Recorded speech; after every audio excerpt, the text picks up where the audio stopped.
Happy Thursday, everybody. Happy, actually, last Thursday before Christmas. This is the final fight briefing before Christmas. Tomorrow will be the final Fuck-Off Friday, and Saturday will be the final Fight Buddies before Christmas. I can't believe it. Wonderful. I hope everybody else is wonderful in the chat. I'm wonderful. What's up, Flat? Scott McLeod, Drunk Savage. What's up, Jesse? What's up, Drunk? You are hotter than Lindsay, Jesse. You don't need to tell me that. I don't believe it, but thank you. Appreciate it. All right. So we have an interesting card this weekend, guys, that we're going to be going over. UFC Busan. Now, interestingly enough, I called it UFC South Korea on the title, but I switched it. Don't worry. You know, I'm good like that. This weekend, guys, sees the final UFC show of 2019. So not only is this the final fight briefing, the final Fuck-Off Friday, the final week, this is the final UFC show for 2019 and indeed of the decade. Can you believe that, guys? We have made it through another fucking decade. I cannot wrap my head around it. As the promotion heads to Busan, South Korea, for UFC Fight Night 165, which is Edgar versus the Korean Zombie, the show will mark the second time that the UFC has headed to South Korea, which will be very interesting, following back in 2015, Fight Night 79. So I'm actually excited to see it go back to South Korea. I think it's really going to pull the Korean fan base a lot. We got to see that before, and I think it's going to be exciting to kind of see that again. The main event, obviously, we know Korean hero Chan Sung-jung, however you pronounce his name, the Korean Zombie. He's taking on a late replacement in Frankie Edgar. Brian Ortega was supposed to be fighting him. The rest of the card it has a nice mix to it, I feel. It's got homegrown fighters. It's got prospects. It's got veterans. It's got Korean fighters. So I think it's going to be really interesting because usually when we have like a card that is in a different country, like UFC China, for instance, there were a lot of names that didn't really have name value, and it was difficult for us to really find that interest earlier on. This time, I think the UFC did a really good job at, even though they have those Korean fighters and they have a lot of fighters from that Asian area on the card, they ended up mixing it with a lot of homegrown fighters with some semblance of a name value. You're going to go to sleep. And then you need to back up or you can go to sleep too. Connor Hernandez. JBH in the how are you Z? Yeah, baby, let's go. I got Frankie Edgar winning by split decision. Uh-oh. Connor, we might not be on the same page, but we'll talk about it. Thank you, Connor, for your donation. I appreciate it. If you guys would like to donate, there's a link to Streamlabs down in the description below. Also a super chat link. If you'd like to help out the show, Christmas is coming, you know. I don't know. All right, let's start with who's on the card. I'm going to go to, just like that. I'm going to go down to the very bottom. So starting with the first fight of the main card, we have Kyung-ho Kang versus Liu Pungyuan. We've actually seen both of these. Yes, I believe so. I don't fucking know. Yes, I think so. I think this is going to be a pretty interesting fight for a couple reasons, and this will be the first fight that I talk about, so I'll get into it. The second fight on the card, Jun-yong Park versus Marc-Andre Barriault. These guys right here. Barry-ault is... these guys. Sorry. I'm a little nervous for Barry-ault in this fight, but I'll keep my options open. Jung versus Mike Rodriguez is the third fight on the card. Choi versus Charles Jourdain. Now, Jourdain, we've only seen fight once before for his UFC debut. He's coming back for his second fight in the UFC against Choi, of all people. So I've got a lot to say about this fight. Volkan Oezdemir versus Aleksandar Rakic is going to be your co-main event. Now, according to Kevin from Chicago, I can't remember what he said. He said it was Rakic or Rakic. I'm going to say Rakic. But Kevin, correct me if I'm wrong. Man, you better back up or you're going to go to sleep. And then you need to back up or you can go to sleep too. Master Dreamer Loke. Jesse, I so sorry for talking to Chew in the way I did yesterday. I try to be funny but Chew clearly no amused by it. I can be so fucking stupid Swantine. My apologies, Chessie. Do you forgive to me, Chessie, poor favor, Chessie? As long as you stop calling me Chessie. No, you don't have to apologize. I'm just a very difficult person to amuse. Ask Moss. It's tough. You gotta be right up there to amuse me. So no need for apologies. Just amuse me better. All right.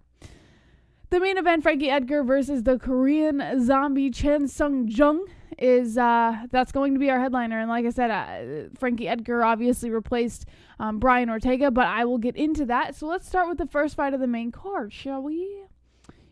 Let me just scoot that down a little bit. JBH, you stressed, bro? Stressed about what? I'm always stressed. All right. Kyung-ho Kang versus Pungyuan Liu. God, this is going to be a hell of a night, guys. I can tell you that much. Now, Kang, let's start off with him on a 2-fight winning streak. His record is 16-8-0 with 1 no contest, and his last fight was against Brandon Davis back in August of this year, and he did win by split decision. Now, Kang, his nickname is Mr. Perfect, is one of the bantamweight division's most underrated fighters, in my opinion. He debuted back in 2013, which was about 45 years ago. Had a brief spurt of fights, and then he retired to complete his mandatory military service, which we know a lot of Korean Zombie ended up doing that. Choi did that. So Kang was among the ones who had to fulfill their mandatory military service. So he ended up having to leave. But he did come back last year in 2018. He got his first win back via submission, and he got that against Guido Canetti. And now in 2019, he's holding some pretty interesting wins. He's got who we were talking to Kevin about, Ishihara and Brandon Davis, which was his last fight. Now, so things are kind of looking up a little bit for him as far as his return ever since his mandatory military service. Now, Liu, who is coming off of a loss, his record is 15-5-0, last fought in July of this year against Jonathan Martinez. And now, that loss was by a knee, so we know the guy can get knocked down, knocked out, KO, TKO. He's got that in his record. Now, Liu, on the other hand, he didn't exactly start his fighting career the same way Kang did. In fact, 3 of his first 4 fights of his pro career were pretty much all losses. He came into the UFC in 2018, just last year. He finally got a couple of wins under his belt, but then those were all decisions. And then he took wins over Stasiak and Marc-Andre. And then he goes and he starts losing again, and things start looking a little more tricky. He takes that KO loss to Jonathan Martinez.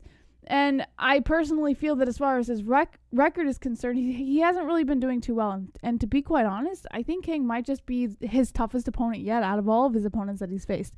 So bottom line for this fight, I know there's not a lot of name value here. I know it's a little more difficult for some of the casual fans to get a little bit excited for this one. I'll be honest and say I don't know all that much about Liu. Unlike Chinese stars such as Weili Zhang, Song Yadong, for example, he just hasn't really shown any really flashes of brilliance, and he's kind of faced with a super dangerous grappler here, and he's been in with some of the better fighters in the division, his opponent.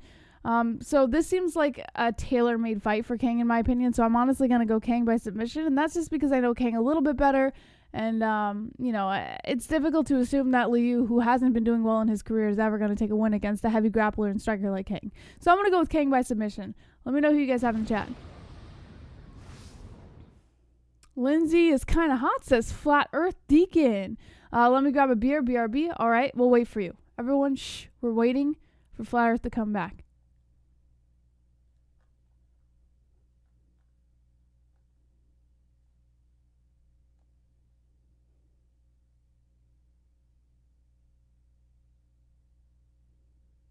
Is he back yet?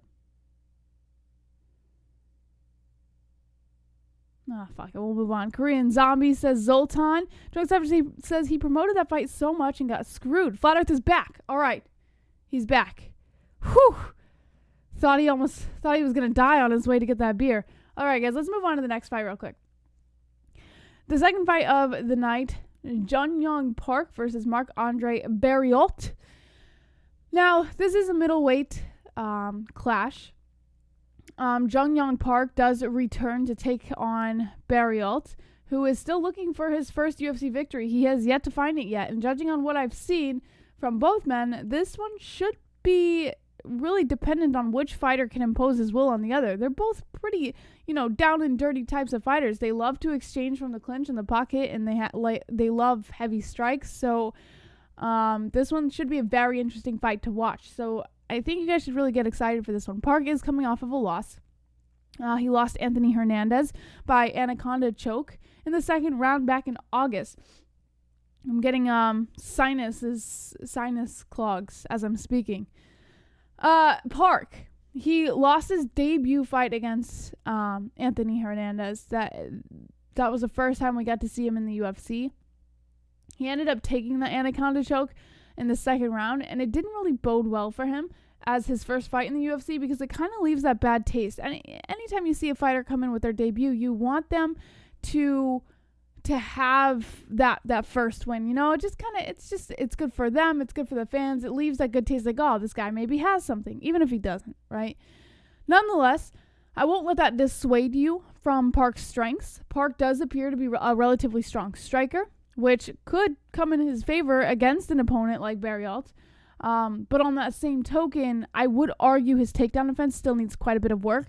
So I'm not going to completely throw all my eggs in one basket when it comes to Park. Barriault is coming off of 2 losses, though, and that's something else we have to keep in mind. He hasn't really been on the best streak of his own.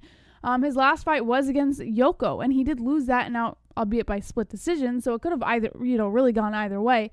Back in July, I feel that Barry-ault is another heavy hitter, which is why I feel it could make for a rather interesting fight. Because even though they're both coming off of losses and they both, have some things that they need to work on, they both like to strike heavy.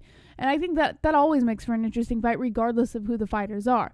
Barry-ault did have similar weaknesses to show as Park did against Andrew Sanchez and Yoko, given that he used those heavy hands of his and he manages to hurt both of his opponents at certain points.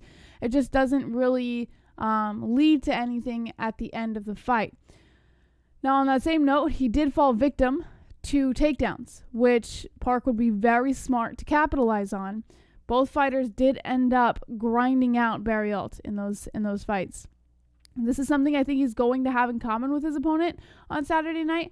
I can't really say who's the better grappler or the better wrestler.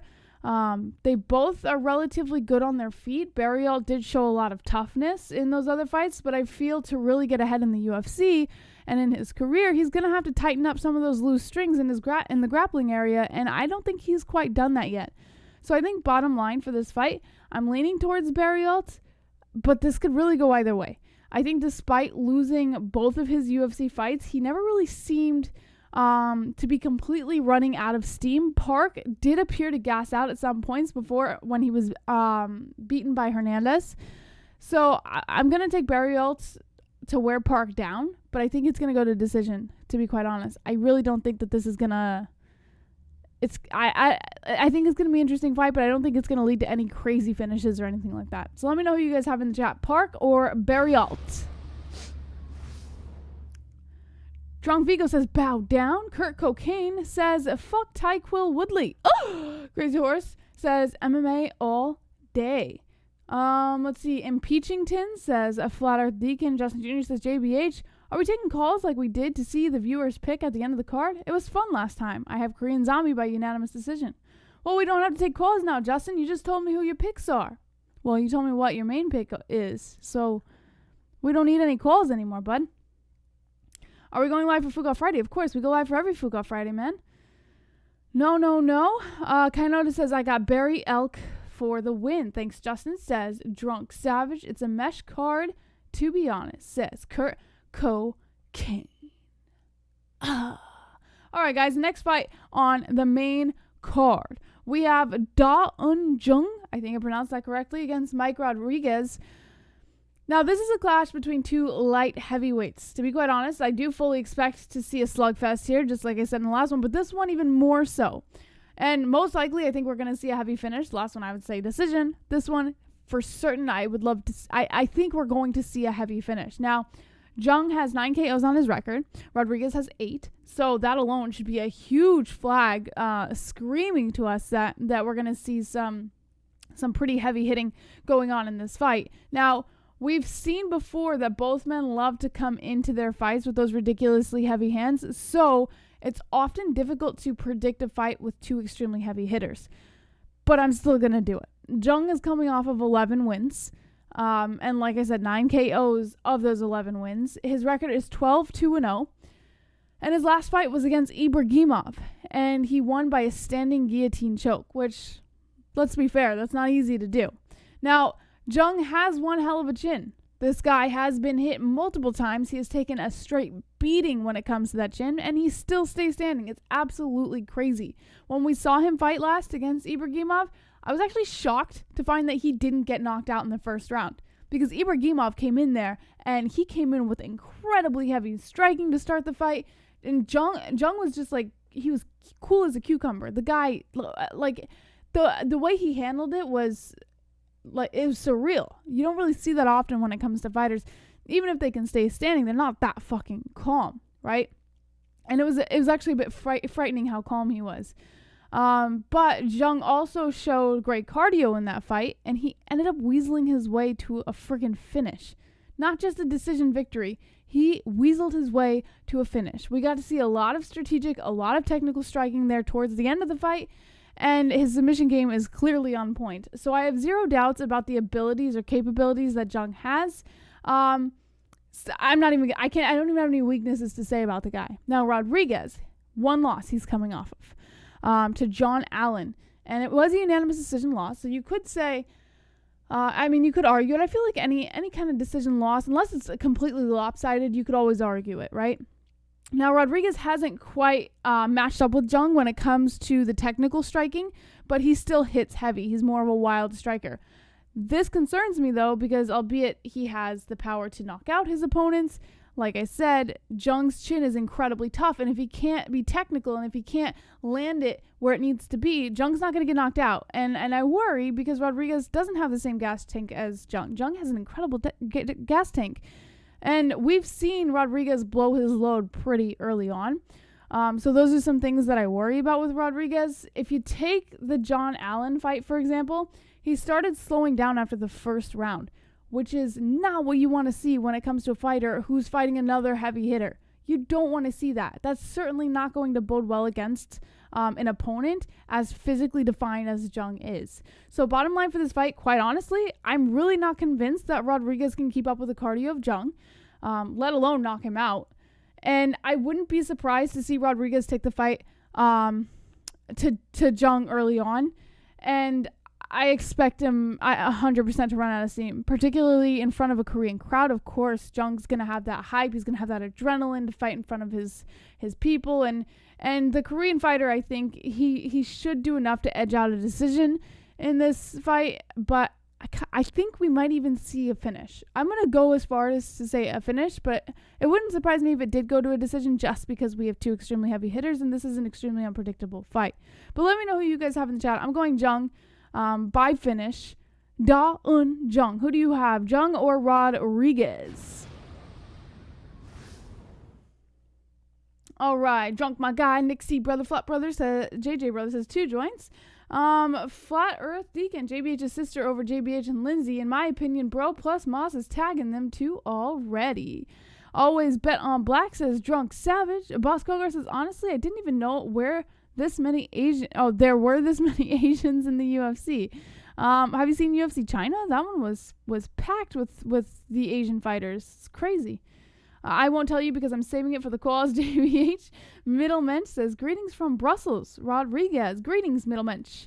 Flat Earth Deacon says, LOL, is my note still on the wall? Super insane. We have 1 million notes over here on the bulletin. You can't see it. So perhaps if you sent it, it's probably over there. Boa Noit says, Jonas Sosa, Daniel Higgs. What up, Holes? What up, Daniel Higgs? All right, guys, let's move on to the next fight. Now, we all love Do-Ho Choi. We all love him. We've seen him fight 1 million times in the past. And I'm actually pretty excited for this fight. He's fighting Jourdain, Charles Jourdain. Now, Do-Ho Choi has landed on some pretty tough times as of late. He followed a Fight of the Year performance in his loss to Cub Swanson with an extremely tough KO loss to Jeremy Stevens in January 2018, and he hasn't fought since. Now, The reason he hasn't fought is because of his military service. He has a mandatory military service, much like other fighters on this card. He's still currently doing the military service, but since the fights are on Korean soil, he will be allowed to participate on this card, which I think is freaking awesome because usually in most circumstances, that's not allowed. Now, Choi will be returning after almost 2 years on the back burner. His last fight was in January of 2018, so the guy's, he hasn't been fighting for very long, which I worry could there be a little rust there, but it's Doo-ho Choi, so you can't really worry too much, right? Now, at his best, I feel that Choi is an incredibly dangerous fighter, and that's something that Jourdain's really going to have to keep his eye open for, and I think Jourdain knows that. Choi hits very hard for a 145-pound fighter. I think he's quick, he's got expert timing, he's got plenty of experience, especially against top-level opposition. Thankfully, Choi does not appear to have handed, he does appear to have been handed, I can't speak right now, why can't I talk? It's just one of those days. It's just one of those days where you never want to wake. All right. Thankfully, Choi does appear to have been handed an opponent who is beatable to him. So I don't really worry. I don't think we're going to see too many problems with Choi. But that's where I stand on Choi. Jourdain is coming off of a loss. Now, it was a decision loss. It was against Desmond Green, but I think that was a pretty lopsided fight in Desmond Green's favor, so you can't really argue that fight. Jourdain only has one UFC fight to his name, and that was that loss. Even though he did lose, he did show a few strengths during that fight. Not many, but a few that you could kind of have a leg to stand on. In fact, he did get outstruck by Green in the first 2 rounds, but in the 3rd round, he ended up coming back. He came back strong, but he didn't win. He didn't win because he didn't win the first 2 rounds. Also, he does have an all right chin. We saw him, take on some pretty tactical jabs and strikes in that fight, and he didn't go down, which is always good. But I really don't know how his chin stands against an extremely heavy hitter because we just haven't seen enough of him yet. So bottom line, I'm assuming that Choi doesn't show any ill effects from his time on the sidelines and doing the mandatory service. This should be a relatively comfortable and violent win for him.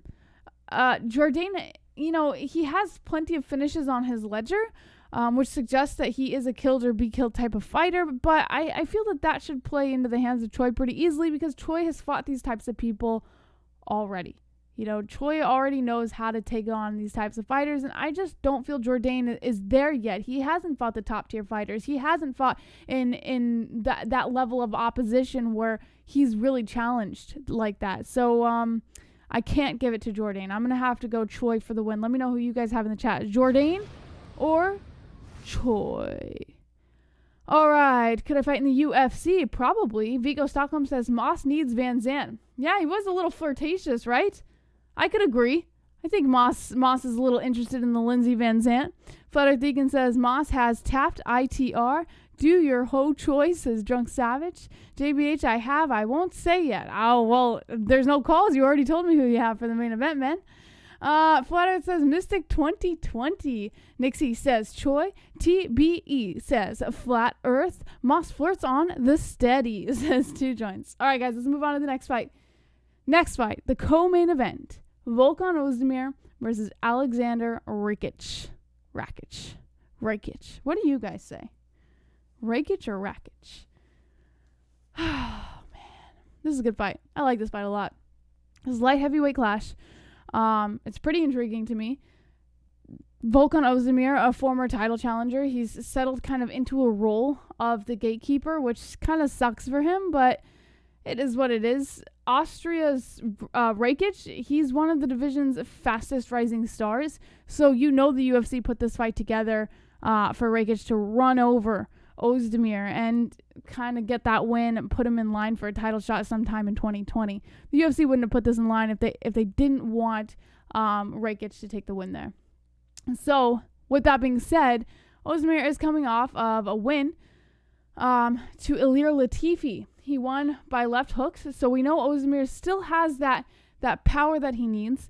And I think that to win against someone like Rakic, Oezdemir is going to have to use his reach a little bit. He's going to have to get inside Rakic's reach, And he's going to have to do it the same way he did against Dominic Reyes. He's going to have to turn the fight into a brawl of some sort.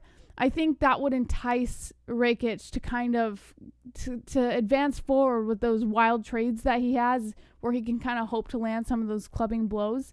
Something to keep in mind, though, Oezdemir has slowed down a little bit since his initial 3-fight win streak that earned him the title shot. But I wouldn't really let that fool you too much. His win over Ilir Latifi back in August showed that he's still extremely dangerous, and I think that if Rakic doesn't take him seriously enough, then he's gonna understand just how dangerous Oezdemir is. Oezdemir has proven that if a fighter gives him the opportunity to kind of open up with that heavy striking, he can and will do a lot of damage. Now, Rakic is on a 12-fight winning streak. One loss on the guy's record. He won last against Jimmy Manuwa, but it could be arguable about Jimmy Manuwa because there's been a lot of on the fence about just how strong is Jimmy Manuwa's chin. Oezdemir did knock out Manuwa back in 2013, I believe it was, or 15. I can't remember, but Oezdemir did knock out Manuwa, and a lot of people really argue the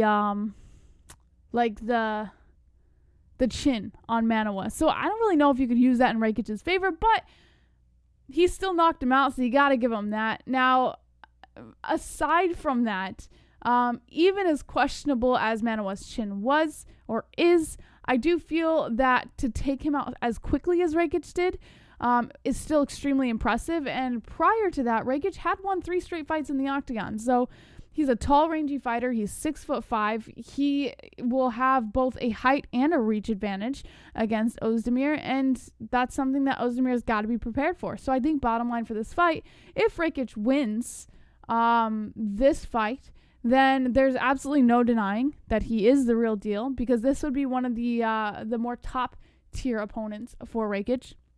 But I'm a little worried if we can see it. I know the UFC set this up to kind of see Rakic walk over Oezdemir and move on, but Oezdemir is not a contender to take lightly. I worry that Rakic is still too unproven against elite level fighters and oppositions right now. I want to put my bets on Oezdemir, but I'm still trying to think. The UFC set this up on purpose. The UFC did this on purpose. I'm going to go Rakic. I'm going to go Rakic for the win. Probably a horrible bet. Oezdemir will probably win. All odds lean in his favor. But Rakic would not have taken that fight, and the UFC wouldn't have set it up if they didn't think Rakic could win. So I'm going to go Rakic. Who do you guys have, Oezdemir or Rakic? All right, Moss in PPL. A good choice, JBH. LOL with the boys. Hanging with the boys. That's right. AI says, Rakic, Breadman, that kick from Rakic would have knocked out an elephant. Oezdemir is good, but Rakic is next level. Great. Here comes another fight night pick change. JBH. Not this one, man. I'm really going to go Rakic on this one. It's funny because when I had first done the fight briefing research, I had chosen Oezdemir. So I guess you could consider that, I did change it last minute for right now, but no, I won't be changing it before the fight actually happens. I won't be doing that. All right, guys, your main event of the evening: Frankie Edgar versus the Korean Zombie. Wonderful. Oh wait, no, fuck it. I don't even feel like looking for it right now.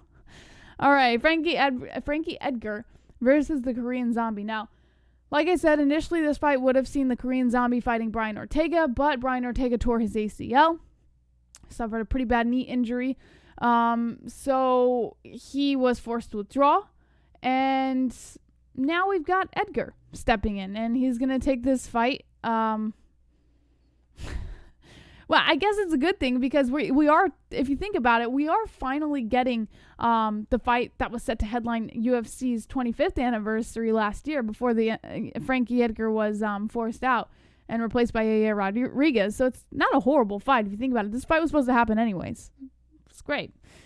Let's get to the Korean Zombie. He's coming off a win, 15-5-0 last fight in June 22nd against Hanada Moicano, and won by an overhand right. Now, for the Zombie, he will be looking to knock out Frankie Edgar. There is no doubt about it, or perhaps even submit him on the ground should the fight go there.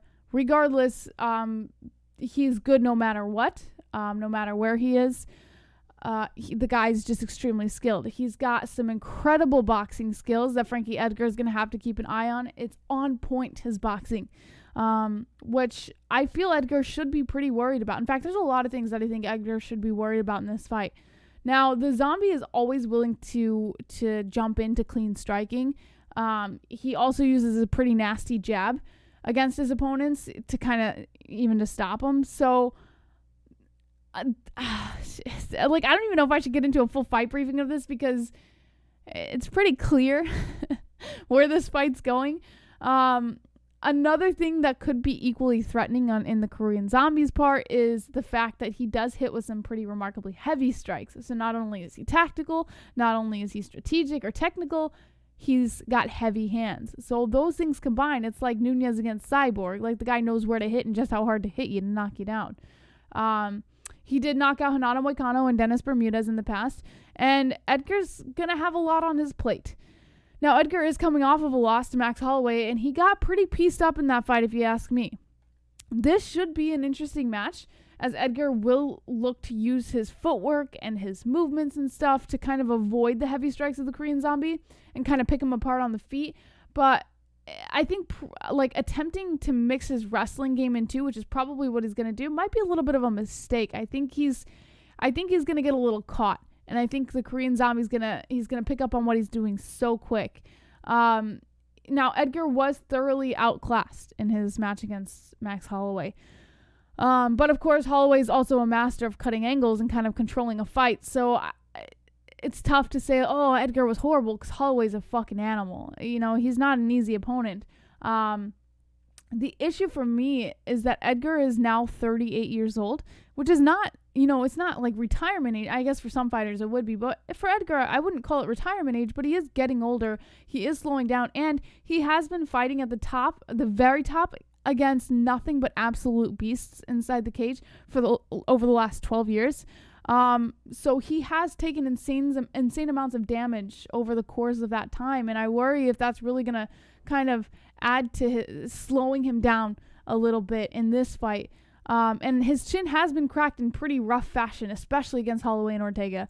So those are things that we cannot rule out. I know some people really want to go Edgar in this fight, but please don't rule out the fact that Edgar has taken a fucking beating over the last 12 years, and I just don't know if he has what it takes to really stand for it at this point in time. So I think bottom line for this fight, guys, for me, this comes down to whether Edgar has enough left in the tank to remain a top contender. I feel Edgar is going to be taking a fucking beating from the Korean Zombie, and I'm quite convinced that Edgar will be able to handle it this time around, but I don't know just how much. I'm gonna go with the Korean Zombie for the win, of course. You guys probably already saw that coming. I do feel he's going to put a lot of pressure on Edgar. I feel he's going to finish him with those heavy strikes. He's going to catch him. There's just no doubt about it. I mean, go for Edgar if you want, but I would say it's a pretty rough pick, in my opinion. Let me know what you guys have in the chat, the Korean Zombie or Frankie Edgar. Ants in Your Pants says, 2 joints size will matter in this fight. Flat Earth says, fresh snow. Fancy Pants says, you think Moss thinks my pants are fancy, bro? Why don't you ask him, Moss? Do you think Fancy Pants Vigo's pants are fancy? Say that 5 times fast. Flat Earth says, LOL Jim. Jim Lotus says, I used to. Zombie says, nothing nobody. Zombie. What language are you speaking, my man? Shoe Nice says, the Korean Zombie is going to literally murder him. Justin Jr. says, first time for Christmas. Sea Level says, Flat Earth. Chicago, New York says, Scott McClee. Flat Earth Deacon says, not C Curve. Fancy Pants says, bro, I got my nails done, hair done, everything done. All right. He's speaking pigeon, says Canado. All right, guys, that is it. That is the picks for UFC Busan, South Korea this weekend. It's going to be live at 2 a.m. So we're going to do Fuka Friday. I don't know if Moss is going to do the prelims, because that is a pretty early, that's a pretty high, I mean, that's crazy. But I did say that I would, just because I feel like pulling an all-nighter. I know it's a little insane. But I will be live for 2 a.m. Maybe Moss will be with us for the prelims. For a fact, he will be here for the main card. But I hope you guys have your sleeping bags ready and your projectors on the ceiling laying down watching us, because it's going to be bright and early Eastern time. 2 a.m. is when it starts. So, yeah. Join us then. We'll be live tomorrow for Fukoff Friday, 10 p.m. Eastern Time. Thank you to MMA Mania, Sportskeeda, Betting Shark, Forbes, BetDSI, and Tapology, all of my sources for this week's picks. And as always, guys, you know the deal. Don't be an a-hole. Be an MMA-Hole.